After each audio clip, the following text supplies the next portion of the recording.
Okay. Hello, Howard! Nice to see you. It's nice to see you too. We hung out this morning and drank coffee together and talked about domains. It's true. Yeah. That area is changing. You said that there are thousands of new domains coming out this year, like .hotel, .music. What? .music, .books. I just got my name, howardgreenstein.bike. If you go there, you'll see my bike rides for charity that I put in there. And people are like, .bike, how can you have a .bike website? And I'm like, well, it's available. .photo, .bank, .lawyer, all these new things, generic terms. We're calling new top-level generic top-level domains, GTLDs, are coming out this year, and it's going to change the way that we look at the internet. It's expanding the space. It started because the international space was kind of being underprivileged in a sense. You couldn't type in a website name in Russian or Chinese characters, Cyrillic or Arabic. It's the 8-bit versus 16-bit character to get really geeky, but what it really meant is all the website names had to be westernized. So now countries that have huge populations using the internet can actually use the internet to type in the Chinese version of .web or the Cyrillic version of .info or the Hindi version of .org. All these kinds of things are coming online, and that gave an opportunity for people in a bunch of other countries to say, hey, let's add some more and more and more. And so you're going to see .google and .microsoft and .city for Citibank and others, and then you're going to see a whole bunch of other things that businesses can use. What that creates in my mind would be we're already in an information age, a glut of information, and potentially some security issues. What happens if somebody else buys up your name? That's exactly the concern. There's a wide space here, and there's a lot of opportunity for branding. People can do branding. If you didn't get your name that you wanted to in .com, maybe you're a photographer, you can get your name .photo, and that might be a more memorable brand for you, and that's really positive. On the flip side, if you're a small to mid-sized company, you've got to now watch out for, as of today, about 78 domains where someone could take your name and try to steal your traffic via search engine results, or someone mistypes it. It's called cyber squatting. They take your name, and then you either have to buy it from them, or you have to use a lawyer or an arbitration process to get that name back. It's not impossible, but it does cost money and time, and it basically makes it so that small business has to be a little paranoid about, do I have my name, and is my name protected online? And that's kind of where the idea for our company came from. Yeah, we were talking about that, and we were talking about intellectual property law, which, look, what startup is equipped to know how to do IP law? Yeah, no. Okay, so, talk about your company. What are you doing? What's it called? So DomainSkate, a domain like an ice skater, DomainSkate is our company, and what we say is we're helping small businesses and mid-sized businesses protect their brands and domains online. Okay. Defender of the domain. If you're a business person, you shouldn't have to be thinking today, do I have to go out and check and see if someone else has my domain name and someone else is stealing my web traffic? That's not something that should be in your mind. You should be selling or providing services or doing whatever it is that you do. And so we're creating a very nice product that proactively, actively, and reactively protects all the customers. And that sounds like a lot of marketing words, but let me explain myself a little bit better. Please. If you have a trademark, you're entitled to your name online. And so we have a partnership with the Trademark Clearinghouse. We put you in there, and then your name is kind of locked down for a certain period of time, and you have the right to get it before someone else in any of these new domains. So if you're a small community bank and you wanted to get smallcommunity.bank, you can get it, and no one else can get it if you have that trademark. That's positive. Then, if you any business, you want to watch out for the variations on your name. So, small community but spelled incorrectly .bank.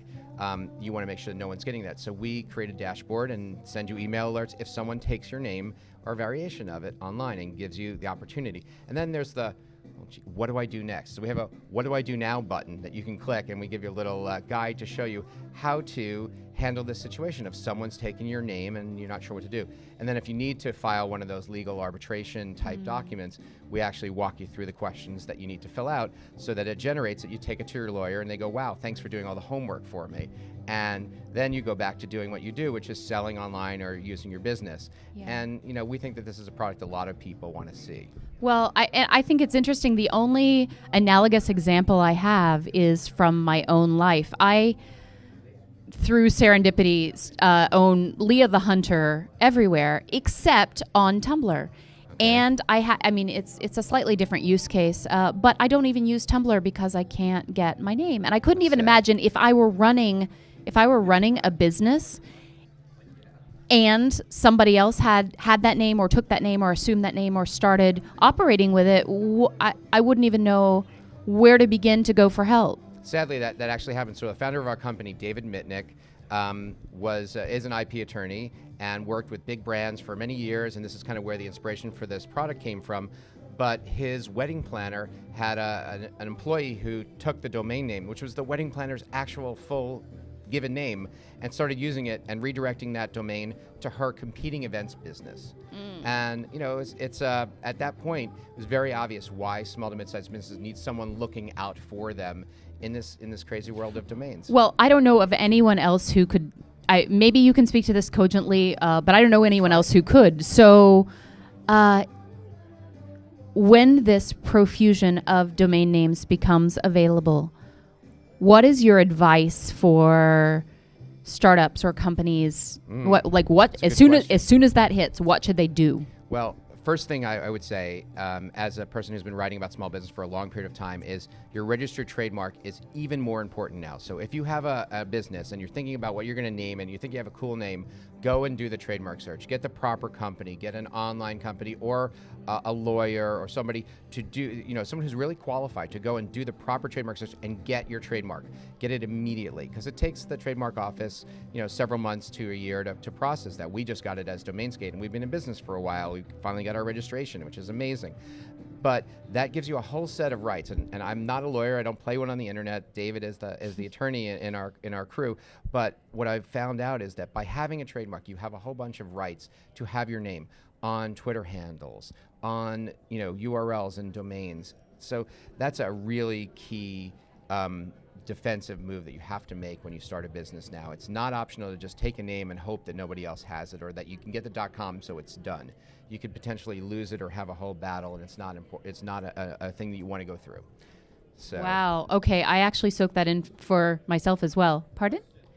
Yeah, throw it question in. From the audience. What's the value of a domain if all of your marketing and efforts are just going to be go to our Facebook page? What's the value of a domain if all the marketing goes to a Facebook or other social media site? Mm-hmm. So it's a very interesting thing. I'm a big believer, and I think that we are at DomainSkate, that your domain is the place that you own. Facebook, though we love them, sometimes has changed the way that pages work, and the opportunity for companies to reach their fans has sort of been more challenging. You have to do a lot more paid work in Facebook to reach your fans, whereas you'll always own your website once you own that name, and you can always put on it whatever you want to, and then you can share to the various different social networks, and you still make your communities, and you still give them great and unique content, but ultimately at some point you're going to want them to come back to your site, and that's the site that you own and you make the rules on, and not another company like a Facebook or a Twitter or a Tumblr or any of these things who are fantastic and generate audiences and bring people together, but you're under their terms of service and not yours. I run around with a lot of people who play in cybersecurity, and also who are just a little bit, I wouldn't say anarchists, but they try to keep it outside of the system, and they're heavily advocating not only owning your own domain, but making sure all of your content lives there, right. Because data is king these days, and if you're posting everything to Facebook, they own you. Well, there's I'm not going to get into the IP law of what you do and don't post and what your terms of service are, because that's not my thing. I do a lot of work in social media, and I respect all the companies that are doing this and making this wonderful connected world for us. But I still think that when it comes down to it, you own your name in business, and you have to own it in all the different ways that you can. Registered trademark, URL, social media names, and everything else. That gives you the advantage, and then it lets people come and find you in whatever way they want to find you. They want to search for you on YouTube because you're putting out great YouTube videos, great. But ultimately, at some point, it may come back to your website, and at that point, you want to have a great experience for them, a great experience on mobile, a great experience in the web, and having that right domain name. And if you're, again, a photography business, maybe you want that .photo business, .photo website. If you are in the bike business, you're Trek, well, you probably want Trek.bike. If you are a local bike shop, you're Joe's Bike Shop, you probably want joe's.bike if you can get it. Yeah. And the cool thing, so people should know this stuff, go to your favorite person that puts out domains. DomainSkate does provide them as well, but I'm not going to say, if you're happy with your registrar, go for it. They have the list of the new domains that are available, and you can pre-register for them. If no one takes that name, you can get it. If you own the trademark, you get a little file, and you can put that in, and you can get it before you get jumped to the head of the line, and you get that domain before anybody else can get the opportunity to do that. So that's again another reason why you need that trademark, and you need to be in the trademark clearinghouse that ICANN's created to give you these credentials to get your names. And then once they're released to the world, they're released to the world, and you could potentially lose it. So go and buy it if it's relevant to you. You might not, if you're a baker, you don't necessarily need a .bike domain. What is this release date? Do we know what it is? Every week there are new domains being released. .company is coming out in the next couple of weeks. .photo is out. .bike is out. There's a whole bunch of other ones that are coming down the line. And if you go to DomainSkate.com, we have a calendar of the release dates. Excellent. What an amazing serendipitous South by run-in moment. I'm very glad that we got a chance to talk about Yeah, this. me too. That's super, super interesting. I will be running out after this to trademark. Definitely do it. To trademark. And you write for Inc., yeah? I do. I write for Inc., and I've been privileged to write for Vocus and for Live World and some other companies as well. A lot of stuff about small business and also helping small business understand marketing, explaining how things work for them. And I love writing. It's become much more of a passion. I'm sure if you talk to my English teacher in 12th grade, she would never have said, he's going to be a writer. But I really like helping people tell their stories and helping other people understand stuff in plain English, in plain business English, that takes the technology and distills it down to how you can actually apply it. And so it's passionate for me. That's funny. We have the same bent there. I tell people, like, mostly I'm interested in technology, but I don't really care about that. I care about the impact it can have on people's lives. That's absolutely true. Yeah.